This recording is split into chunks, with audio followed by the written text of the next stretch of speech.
Our host, Mina Valentine. Mina, how are you? And here we go with Hi. another awesome topic. What's news on the book? First of all, we looking soon for the two things, the book four, and we're looking at also the release of the coverback soon. I mean, the Right. The third yeah. book three paperback. Yes, I'm still waiting on the artist. I'm still waiting on the artist. And so, but Waiting to exhale, then I guess. yeah, this is the last of, and then, It will be the end because we will replace cover artists with AI. All right, our topic today's writing the reluctant hero. the reluctant hero. Why we fall for broken men in romance. I don't fall for broken men in romance. On No, this episode of the Media Valentine Show, Mina and Neil will explore one of historical romance's most irresistible archetypes, the reluctant hero. Whether he's emotionally wounded, duty bound, or emotionally unavailable, Mina breaks down why these complex men make readers swoon. Why exactly is a reluctant hero, and why do readers fall so hard for him? the reluctant hero is a person that is a good person and has all the qualities of a hero, but he is quote unquote reluctant for a number of reasons. They could be because he doesn't feel like he needs to get involved. He feels inadequate. He's got demons, and every woman likes a guy with that's got demons, right? So they can fix them. What a joke! But there's they have internal conflicts, and then they have they're forced. Sometimes they're forced into heroism. Like if you remember the movies with Bruce Willis, he didn't really want to be a hero, but he had to be. What was the name of that movie where Die he's Hard. Die Hard? Thank you very much. Yes, and then let's see, they have there's another one I wrote about. Um, they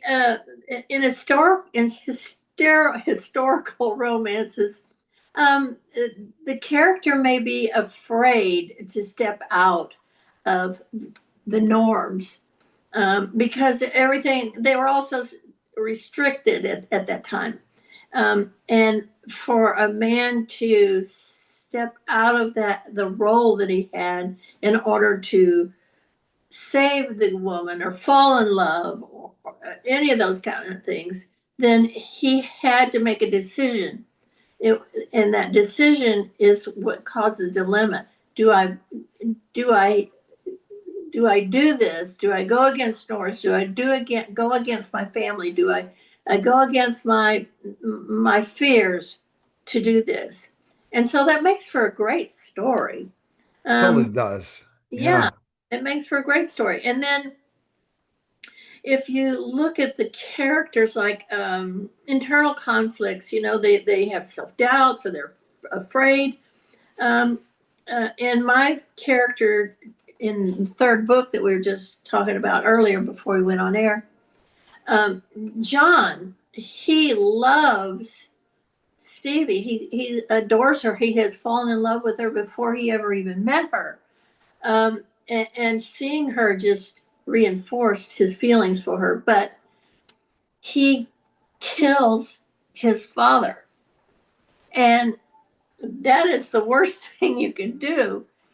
And so he feels I can't bring her into this. It would not be fair to her, and so he just leaves. He disappears, and she's devastated. So um, she searches for him for a while, and then she just this is the way it's going to be.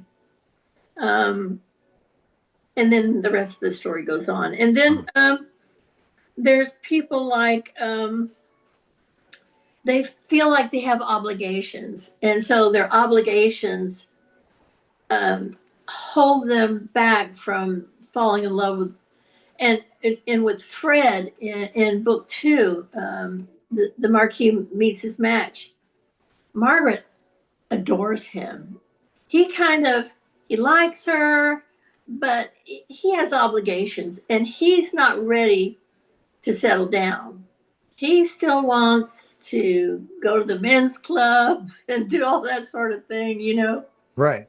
But she she just will not give up. And so he thinks he's going to scare her into leaving him alone. And what happens is he falls in love with her. Yeah. So, and there's a lot of other things that are going on in book two. But that's just one little bit of it. It's a great book. It's really a Yeah. good. So what's the difference between a hero and just a jerk?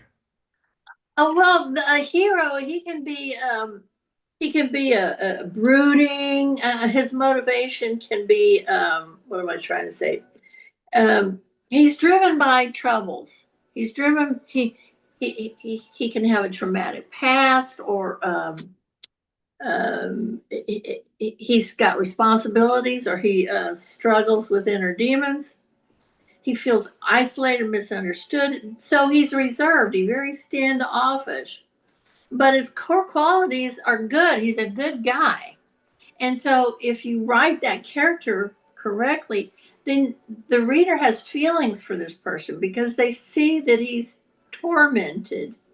And a jerk, his motivation, he's driven by selfishness. He's arrogant. He likes to manipulate others. He even may even enjoy hurting a person, either physically or emotionally. And he has a lack of empathy. So, and he could come across originally as a nice guy, but he's self-serving. And that's the difference between a brooding character and a jerk. All right. How do you build a believable emotional arc for a guarded man learning to love? Now that's a little more difficult, I think. The main thing is to be able to have an equal amount of the brooding or the concern or the fear or whatever it is, and balance that with the fact that he's a good person. That's difficult. What you see sometimes in these historical novels is like the soldier that comes back and he's seen a lot of death. He was in Europe, fought against France, and seen a lot of death. He is wounded on the inside, or he may even have physical scars that he doesn't want anybody to see. And so to have a woman that he cares about, but he's afraid. There's so much torment in his head. He can't sleep at night. He's fearful of so many things that he's afraid to get involved with her. Mm. But in the end, it's a romance, so of course he does. It definitely in a romance, it's what happens. You know what I mean? Are there any of the four horsemen especially reluctant when it comes to romance? Yes, absolutely. Now, Fred, like I said earlier, he was very reluctant. He wanted his party life. He had a good family. He didn't he wasn't interested. He wanted these hit and runs. That's what he liked. And then Margaret comes along and she loves him. And she's loved him since she was a little girl. She saw him in the park and she asked her daddy, "Who is that man?" And he was riding in the horse and he looked so regal, and he happened to look back at her and smiled, and that was it. And so when she was able to go to the balls, she would watch him, and he would dance with one girl, and then he'd dance with another time. He didn't pay attention to her. She was a wallflower. And then finally she said, "You know what? I'm going to do like all these other women are doing, and I'm going to let him hang out and I'm going to do my hair. And, and he finally notices her, but he doesn't want to get involved with her. So he's the reluctant dude. And then you take somebody like John, he loved Stevie, but um, his life, his family, that kept him away from her. He decided she was better off without him, and you see that a lot too. She's better off without me, and in reality, neither one of them were any better without the other, and so he came around. Why do you think historical settings intensify the reluctant hero's appeal? I think that historical setting, to see the norms, the restrictions, the definitions of how they're supposed to act and what they're supposed to do. I think that's intriguing, to the romance reader to see. And in a way, I think a lot of readers go, you know, I'm so glad that I really don't live in that era, but it's fascinating to see that everyone was so restricted by these ridiculous norms. And we still have some today, especially with women. Kind of sucks, but we're women, and there's always a way to get around it. You know, women have to think harder. All right. And the best place to go is minavalentine.com. Waiting on that book 3 and book 4 coming soon. Book 3 is there in ebook. It is there in ebook, but Yes. the paperback cover has not come out yet. And I'm so sorry, readers. I'm sorry, sorry, sorry. But it will be. I promise. I love you all. Coming to a theater near you. Appreciate it, Mina. Thanks again. Thank you. Have a good weekend. You too. That was special simulcast Neil Haley show on the Mina Valentine.